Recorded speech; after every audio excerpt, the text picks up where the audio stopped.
Sveicināti visi vēl vienreiz otrajā sarunā Miķeļdienas svinībās un tirdziņā. Paldies Valmieru Mūžas kultūras biedrībai, kura uzaicināja biedrību Grīnfestu un mani Lāsu Mozolu, lai es novadītu sarunu. Un mūsu sarunas tēma ir vidā saimniekošana, ja permakultūras padoma dārza ierīkošanai un dzīvošanai. Un šeit man ir brīnišķīgi saruna biedri. Latvijas permakultūras biedrības valdes loceklis Uģis Krūmiņš, augsnes ražošanas uzņēmumu Formai plāns radītāja Lijāna Kažmere, Marita Mastiņa, kas ir Valmieru Pužas alus virtuves vadītāja un dārzniece. Viņai ir lielais paldies par šo skaistajām dobēm, ko mēs šeit apkārt redzam. Un sarunai ir pievienojies arī grafikas dizainers Dizaina studijas Asketika līdzdibinātājs Miķelis Baštiks, kam ir arī savs dārziņš mājās, un par to mēs šodien, es ceru, arī daudz runāsim. Mums gan ir 45 minūtes, tas noteikti ir par maz, tāpēc sāksim ļoti strauji. Un tad sāksim no pašiem pamatiem un no pašiem sākumiem par to, kas tad ir permakultūra. Uģi, vai tu vari izstāstīt vienkāršām valodā, kā permakultūra mums var palīdzēt veidot dārziņu vai uzturēt dārziņu?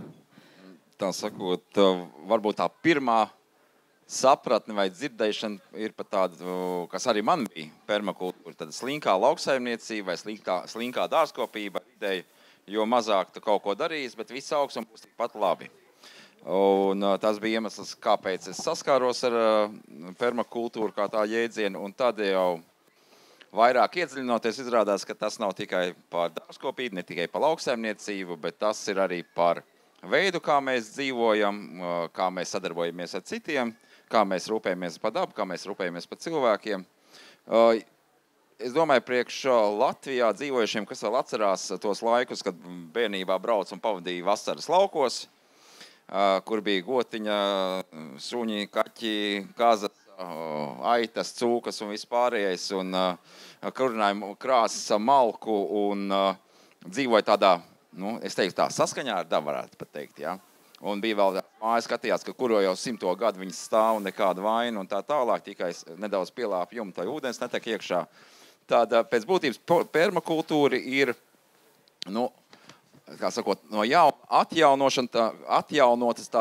atjaunotās zināšanas, prasmes un iemaņas, un tas dzīves veids, kā dzīvot saskaņā ar dabu. Tā varētu īsumā pateikt, jā. Kā mēs ķeramies kā perma, tad līdzīgi kā permanentais flomasters uz ilgu mūžu, vai ne, kārtīgi ievākt, vai ne. Un kultūra, jā, ka tas nav tikai dārzkopība, meškopība, lūpkopība un tā tālāk, bet tas ir arī šī sociālā puse, kā mēs savstarpēji arī dzīvojam, sadarbojamies un ejam kopā talkās, viens otram palīdzam, jā, un skatāmies tā, lai gan dabai, gan cilvēkiem, gan arī godīgi ir tā sadale starp cilvēkiem un vispār. Tad man gribas uzreiz tā prasīt, vai tev permakultūra ir tāda instrumentu kaste, kur mēs varam paņemt labākās metodas no pasaules, kas ir gan sentēva metodas, gan arī kaut kas jauns, un cik daudz tā ravēšana, ko mēs atceramies, varbūt tas negatīvais, cik daudz tas ir permakultūra vai tas nav permakultūra?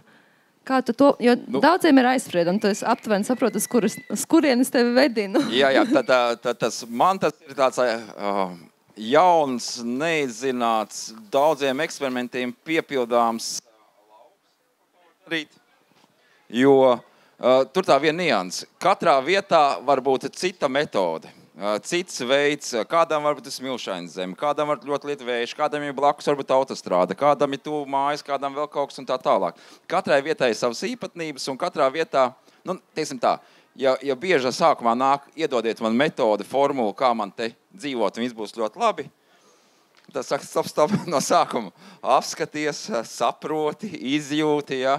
Izmēģini vienu vai otru vietu, paskaties, kā citiem iet, un tad tu tikai sapratīsi, kurš veids priekš tavas vietas darbosies. Ja? Citam ir tā, ka neravē un viss kārtībā, ja citam vajag tieši atkal celt augstās dobas, jo citādi, tā sakot, viss izžūst vēl kaut kas, ja? Kādam jānostāda rinda ar kokiem, lai būtu ēna. Te veidi dažādi, bet tā viena no lietām ir, kad pirmā lieta uzreiz neskrien, ja? No sākuma apstājies, apskaties, ja? Kas tur ir, pavēro, un tu redzēsi, ka daudz lietu daba pat atrasina, kur tev nevajag pat īpaši iejaukties. Nav tā, ka mēs bieži vien tādu kultūra auga audzēšanu un dārza ierīkošanu uzskatām, ka tāda ļoti primitīva vieta, tur jau tādas zināšanas nav vajadzīgas. Es tagad saņemšos un es tur pieiešu, un izlasīšu vienu receptu, paņemšu vienu paņēmienu un uztaisīšu un viss notiksies. Un kā tad tā īstenība beigās? Drīzāk jau tā sakot, it kā meklējot zināšanas, mēs kļūstam viedāki vienkārši tur. Un tad drošāki, viedāki un izmēģinām, sekojam līdzi, un tad rodās tāda sajūta arī. Tas šeit strādā. Ja? Citā vietā tas nestrādās, bet pie manis šeit viss strādā. Un arī tā paša attieksme, pašam arī vērojot, vairāk darbojoties kādā vietā, tā vieta atdzīvojās. Tur parādās putni, kukaiņi, dzīvnieki, vēl kaut kas. Ļoti daudz palīgi, kas mums palīdz visu to izdarīt. Ja kāds ezīs tur dzīvo, var kāds krupīts vai vardīte, ja? Atlido putniņu un tā tālāk. Tā kā, vienkārši tā drosība un tas nav tāda, kā sakot, dogmu pilns, kad obligāti jādara tā vai šitā, ja? Droši pamēģiniet, ja? Tie principi ļoti vienkārši, rūpējieties par to dabu, rūpējieties par tiem cilvēkiem, varbūt neuzliekiet kaut ko tā priekšā, ka citiem tas ir sarežģīti paliekās un tā tālāk, ja? Tā. Lijāna, Marita un arī Miķele, nākšu tad pie jums ar jautājumu, vai jūs esat iedvesmojušies no permakultūras uzsākot savu dārza stāstu? Jā, permakultūra izrādās, es esmu dzīvojis arī bērnībā.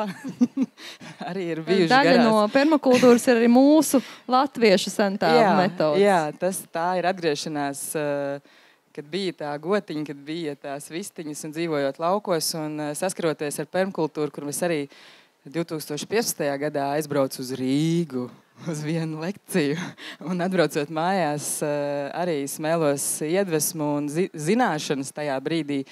Tur katru gadu ar vien vairāk saprot, ka tas ir tas pats, kas bija bērnībā, tikai savādākās formās, augstajās dobēs vai balkonkastēs vai jebkur. Un zemes gabala lielumam nav nozīmes. To var izdarīt gan mazā vietiņā, to var izdarīt šeit puķu kastē vai uz balkona kastes vai manais muguras šodien balstā dārs, kas ir izveidots augstajās kastēs un nodrošina alus virtuvē garšaugus un tējas, ko mēs savācam vasaras laikā un pēc tam arī cienājam viesiem. Tā pieredze darbojoties un izveidojot arī pie savas mājas augstās dobas, es saprotu, ka to zemes gabaliņu, lai kaut ko izaudzētu, vajag pavisam maz.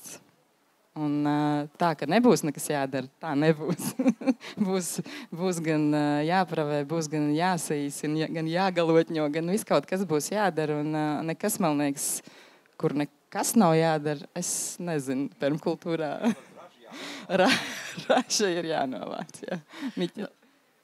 Es, kad sākumā saskāros ar permakultūru, tad nedaudz bija tāds uzspīlēts mārketinga triks piedāvāt permakultūru, kā jūs tā labi saplānosiet, sastādīsiet, un tad jums būs tikai raža jānovāc. Vai jums ir bijis arī tāda ideja, ka, ja mēs tā forši tādu paņemsim tos paņēmienus permakultūras, es saņemšos uz to mirkli, un tīpaši Latvijā mums latviešiem pavasaros, mēs uzreiz sajūtam tos pirkstiņus un gribas kaut ko darīt zemē un kaut ko iestādīt, un tad ir neliela tā viešanās, ka tomēr varbūt nesanāk viss tik perfekti, kā vajag.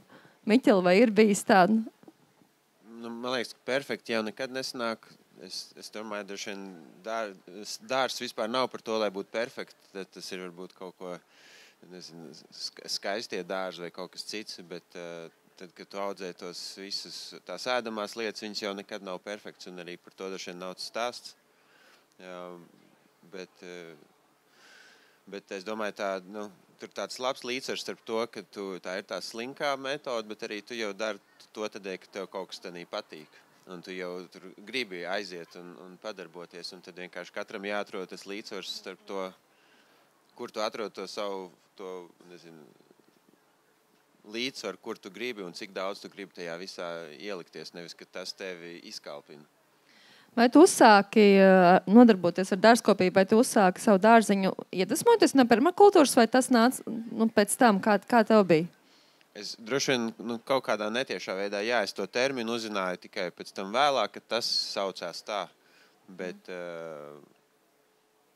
laikam es laikam esmu no tās atkal puses, kur es to sāku darīt, esot pirmos 25 dzīves gadus cenšoties no tā būt cik vien var projām.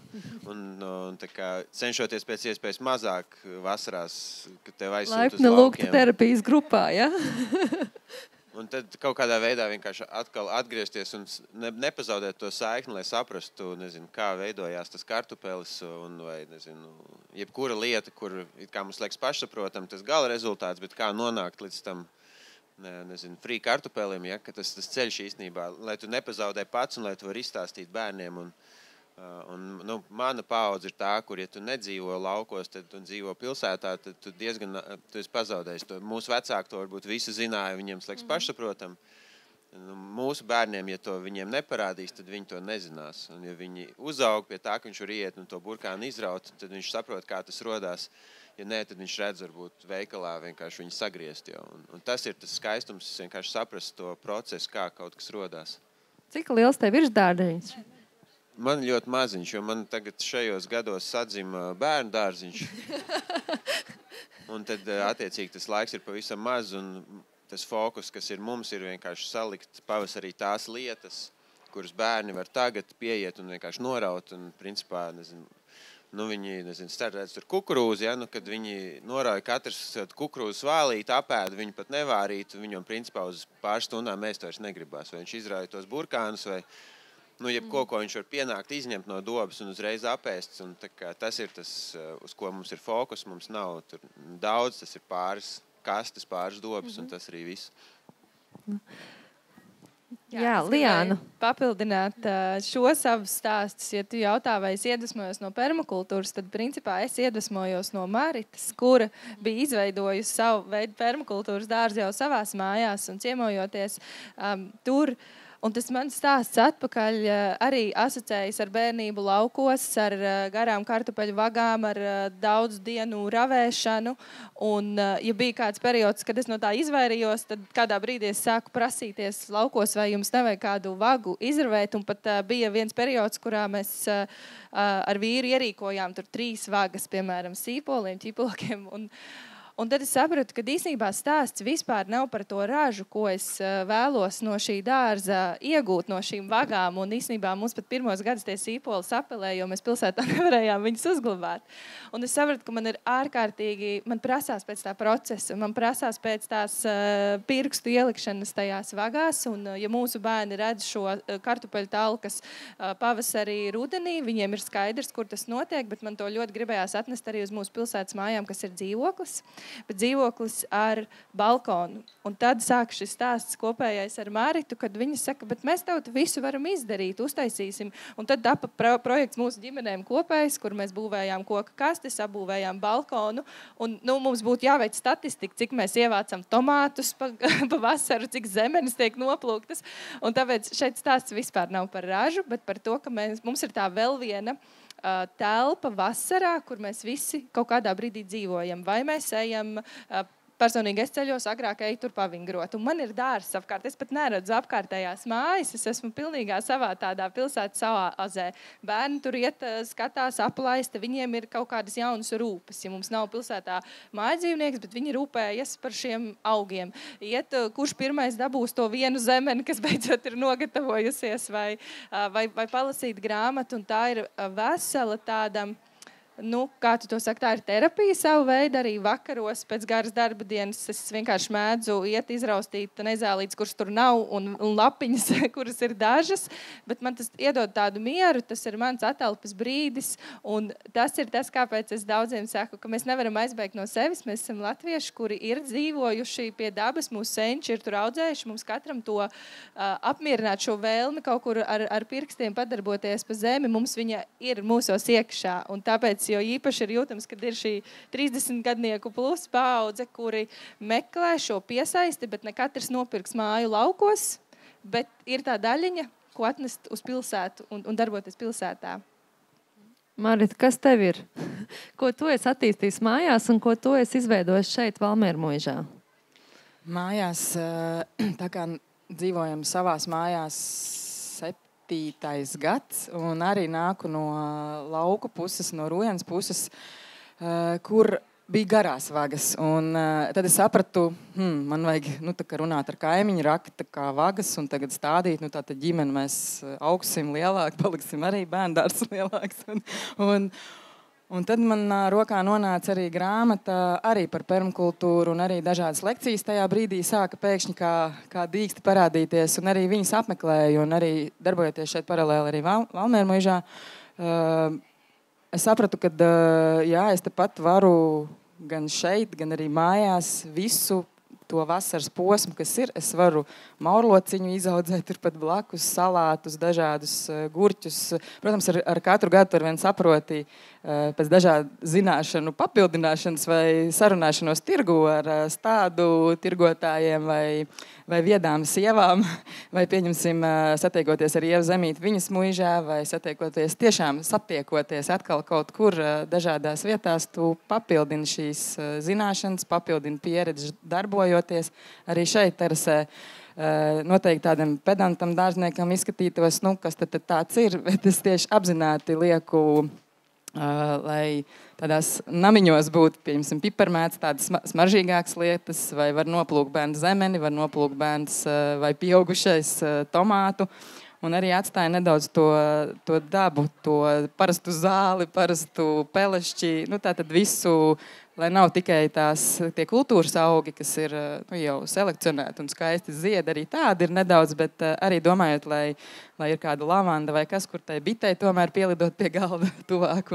Un tiešām arī man ir šeit virtuves dārzs, kas ir 5 augstām dobēm, arī ogu krūmi, un mēs arī varam vasaras sezonā tiešām nepirkt neko lieku, kas ir vajadzīgs arī šeit virtuvē, kad mēs gatavojam ēdienas vai dzērienus. Tā kā piparmēti visu laiku ir no mūsu dārza, un kumelīša tējas un salvija dekoram arī visu laiku ir šeit uz vietas.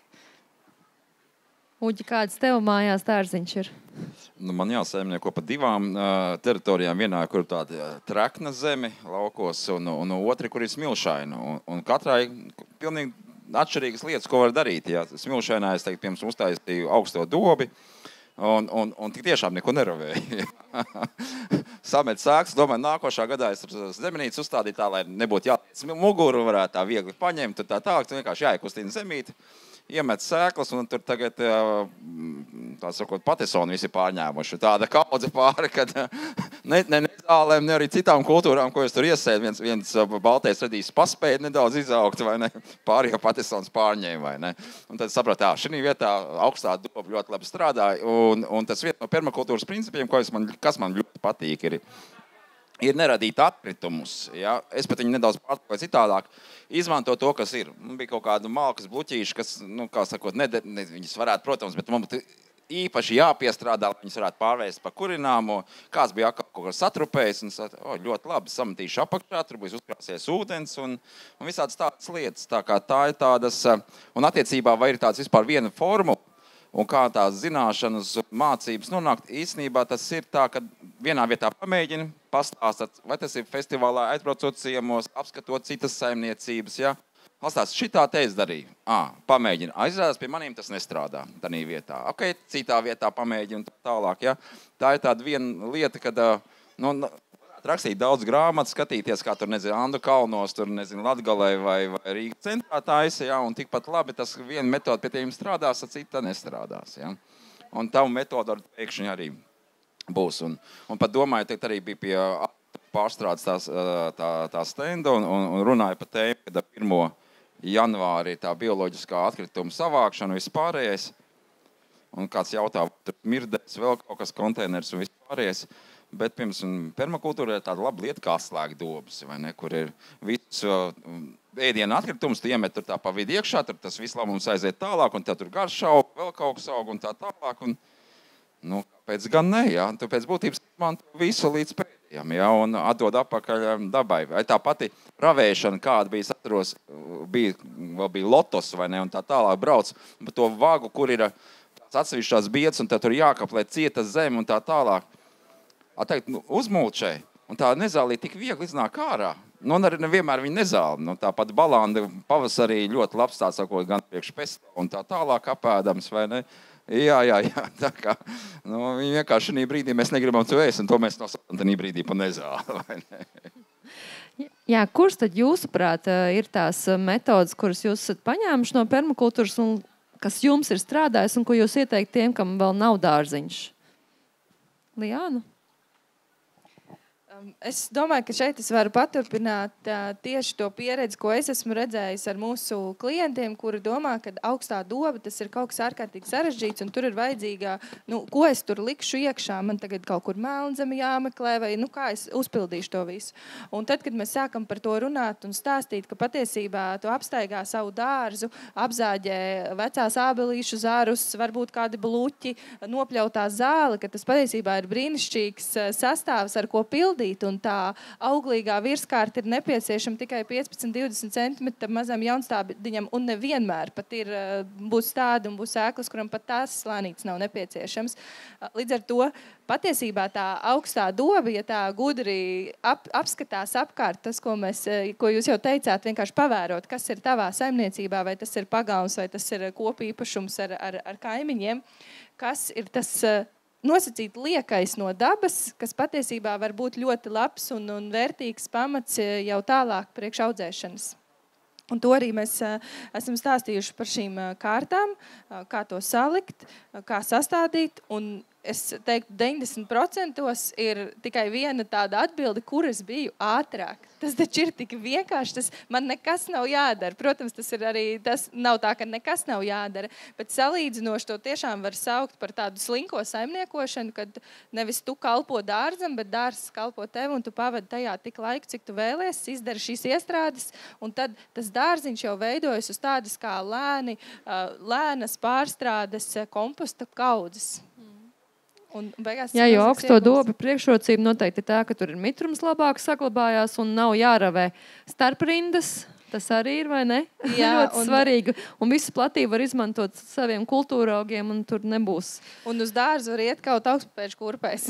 Ja dāmām gribas un liekas, ka dārs ir kaut kas ar ļoti netīrs un tāds tur lieki ir jādarās, var droši arī zīda halātā izbruģētu taciņu aizdoties uz savām dobēm un to ļoti karaliski paveikt. Augstās dobas var būt arī seksīgas, jā. Absolūti. Kāda vēl ir metode, ko jūs noteikti ieteikti izmēģināt, kas jau tāda pārbaudīta un diezgan droši, ka labi strādās? Jā, apsekšanas metode, ko esmu arī izmantojis, pieņemsim, lai noņemt velēnu, kā klasiski, lai tu kaut ko ierīkot. Tad, ja nav ārklis, tad kā uzsākt pļavā dobi? Bet tas jādara laicīgi. Arī permakultūra īstenībā ir nesteidzīga saimniekošana. Tur ir... apmēram tā, ja tev ir daudz naudas, tad to izdarīt ātri, tagad un tūliņ. Bet patiesībā permakultūra, ja tu domā gada uz priekšu, tad šobrīd jau mēs varam sākt taisīt pirmā pamatiņu jau nākamā gada augstajām dobēm vai vispār dobēm. Mums ir ļoti daudz zāli noteikti, tūliņ būs lapas, ir noteikti zari, kurus var jau lēnām izgriezt sausos un tos visus vienkārši krāt. Un tajā nākamajā un tā apsekšanas metode tieši tā arī ir, ka tu savāc sev apkārt vai nu zāli vai vēl, nezinu, arī kompostā, kas nāk mizes un tādas lietas šobrīd lēnām liekot pa kārtiņām un lapām. Un tad var izmantot to melno plēvi un apsakt to, kas mājās ir. Un jā, cik liela tā vēlme, bet varbūt jāsāk sākumā ar, es šobrīd par šiem gadiem novērojos, ka varbūt tajā pirmajā reizē sākt ar tādu mazumiņu, ka nesākt ar tām trakām lielām plantācijām, ka tu eksperimentēt, lai tas prieks nepazūd jau pirmajā rudenī. Un apsadzot pa ziemu, viss tiks no apakšas sliegs, par to parūpēsies, viss mikroorganismi par to parūpēsies, lai nākamā gadā paceļot to plēvi, mums jau ir jau gatava vieta, kur mēs varam nedaudz uzčubināt un stādīt. Un arī par paturpinot tēmu, piemēram, arī tām pašām augstām dobīm, ja mums ir mājās suns vai arī bērni, kas arī bieži vien varbūt nevar ievērot, kur viņiem doties un arī negribās viņus tur ļoti, tad suns arī tās augstās dobas tā kā neizbradā tik bieži. Un tas vējš, kas parasti mums arī plosās, vismaz šeit Valmiermeža terasē, viņš ir visbiežākais viesis, un tad ir saule, kad arī augstās dobēm tā maliņa, viņi tomēr pārlaiž to vēju pāri un nesausina tik daudz. Tā apklāšana un tieši augstās dobas, tās ir arī tā mana, kas ir vismīļākā lieta. Mulčēšana? Miķel, Jā, kas tev? tas, ko es gribēju pieminēt, ka es arī nostījos kādu dokumentālo filmu par to, un tā pavērot, tad tu ieej mežā, vai kur daba ir tāda, kāda viņi ir, nekur mēs neredzam tādas melnzemes tīras noklātas, visur dabiski no kokiem birst lejā skūjas, lapas, un tas tur paliek, un tas pēc tam palīdz tev, un tev mazāk ir nezāles, kas tev mazāk darbs, arī tā zeme uzlabojās, un netiekties pēc tās tīri noravētās melnzemes, kur tikai nāk tie daži ārā, bet tieši visu to materiālu, kas rodās, uzlikt tur, un tu pirmkārt paņem nost sev darbu, ka tev nav jāmokās ar tās lapas, pēc tam jādedzina, vai tu viņus vienkārši uzliec virsū, vai principā to zāli nopļauto, vai jebko, kas ir. Un tu, bieži vien mēs tās problēmas radam sev paši, tā kā mēģinot ar cilvēku tādu gudrību kaut ko risināt, un tad vienkārši uzkrāmējam tādu problēmu slāni virsū, un pēc tam tā zeme ir plika, tad viņi ir jāmēslo, tad viņi ir jāpārrok, un tur tikai tās problēmas tu pats sev saliec, bet ja tu tā seko vairāk tam, kā tas ir dabā, tad tu drusciņi paņem nost to cilvēku muļķību, ko mēs citreiz uzliekam sev virsū. Cik daudz palīdz dizainiskā domāšana tam, jo ir arī cilvēki, kas 20-30 gadus ir dārznieki un audzē kaut ko un iegūst labas ražas, bet īsti nav tā sasaiste, kā tas viss dabā notiek, kāda ir nezāles funkcija, ka viņi tomēr grib apklāt ausni, ka mums nevajag augsnes plikas, ka mums viņas ir jāmulčē vai jāatstāja kultūra aug uz augsnēm vai kaut kas jāaudzē. Kā ir? Tev palīdz dizainiskā domāšana vairāk izprast tos dabas procesus un tā novērošana, kas ir viens no principiem permakultūras? Jā, man liekas, tā novērošana, kā tu saki, tas ir tāds labs elements, vienkārši vērot un pamanīt, kas strādā, kas nestrādā, tas noteikti. Bet atkal tādā varbūt, kas bieži vien dizainu saist ar tādu estētiku, tas atkal varbūt ir pretēji, kad es cenšos dārzā atbrīvot sevi no tā, ka visam jābūt ir estētiski tīram un kārtīgam, ka tur tu vari tajā melnzemē iegrābties, un tur viss ir mazliet netīrs, un tur nav taisnas līnijas, un tur nav viss tik perfekti sakārtots, tu vari atļauties to nejaušību vairāk. Jā, jautājums, kas ir netīrs vispār, vai dārzā augsne var būt netīra?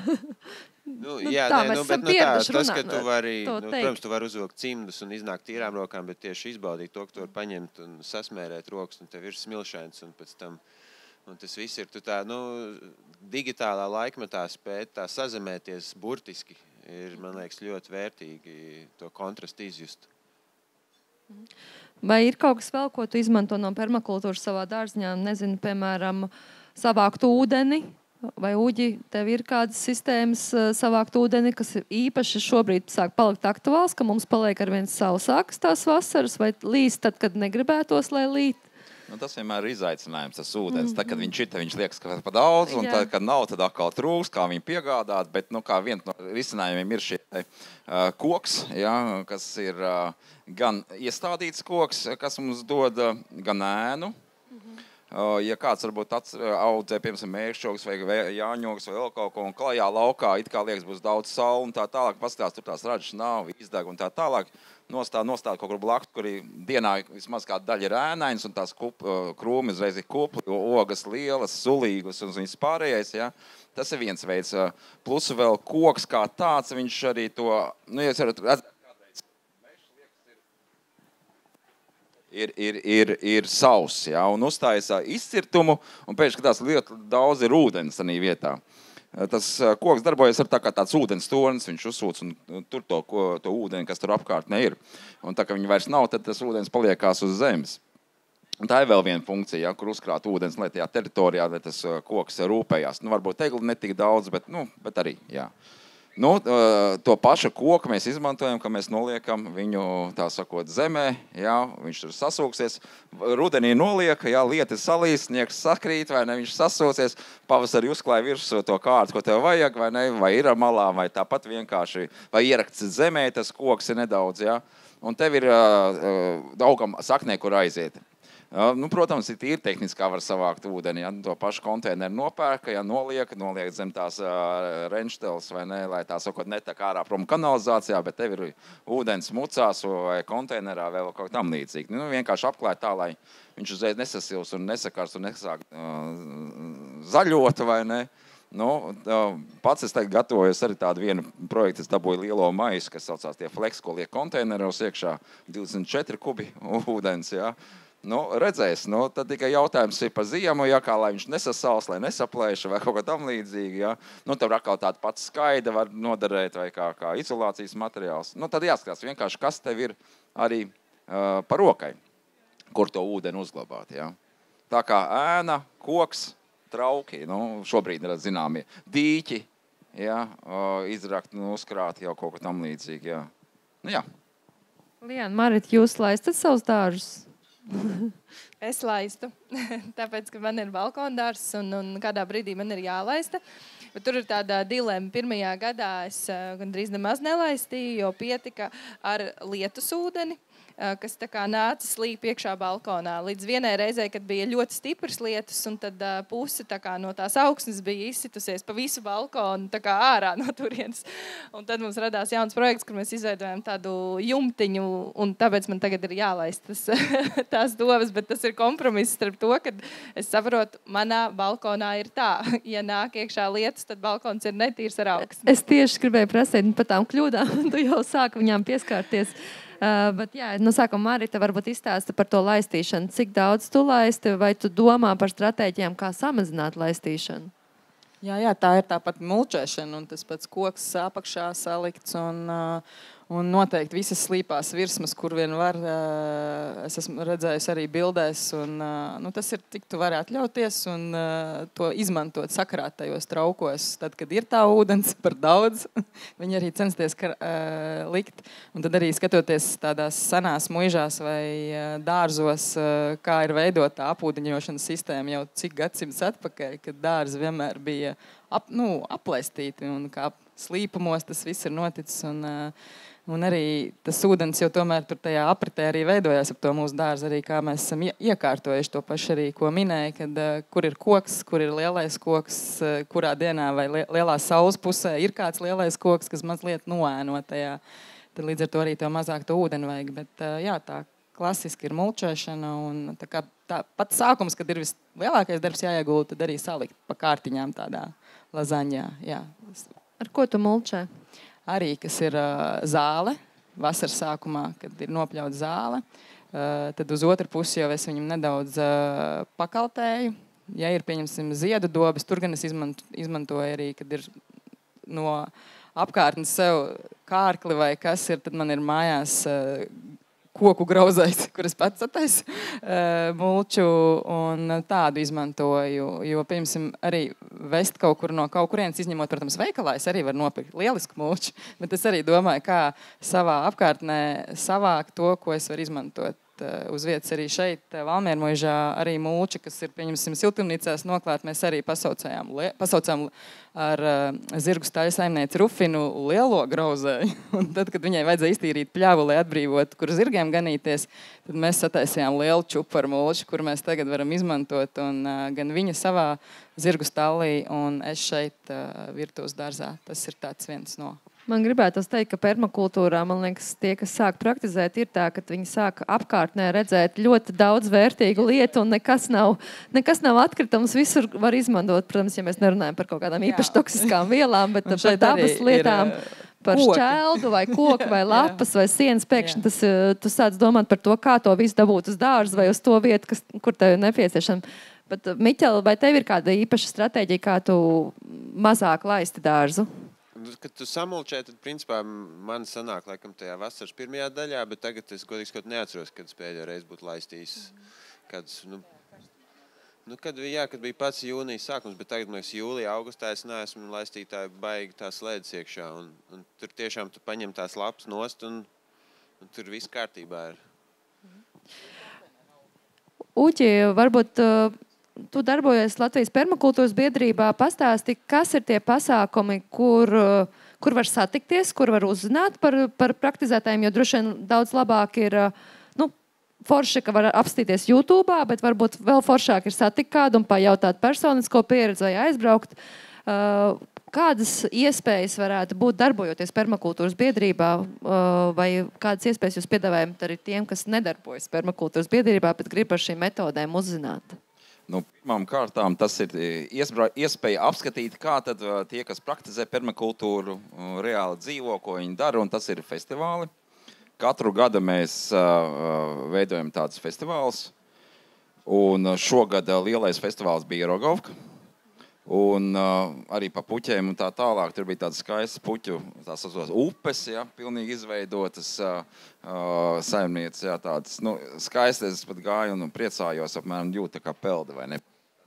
Tā ir tāda pieredze, kur ir gan meistara klases, gan var apskatīties to vietu, kas tajā ir, un tur tā viena tāda nianse, kas ir, ko varat saimnieks un kas to veidojas, liekas, ka tas nav nozīmīgs. Jā. Nu, kaut arī, piemēram, šī gadā bija tā, ka tur tādas dobes, it kā gara doba, bet viņiem sadalīja tā daļiņās. Te burkāniņš, kāpūstiņš, dille, vēl kaut kas pēc laika, akal tas pats, jā. Un saprot, bet tas taču baigi forši tanī brīdī, kad ceļ pēc burkānas, paņem ar to kāpos, ka man vēl kaut man vienā vietā vajag. Man nevajag staigāt tur tālu un vēl kaut un tā tālāk, jā. Šitie beigsies, es iespēju nākošiem, jā. Tāda lieta vienkārši... Teiksim tā, pat uz to neliekot akcentu no saimnieka, to mēs varam apskatīties tur uz vietas.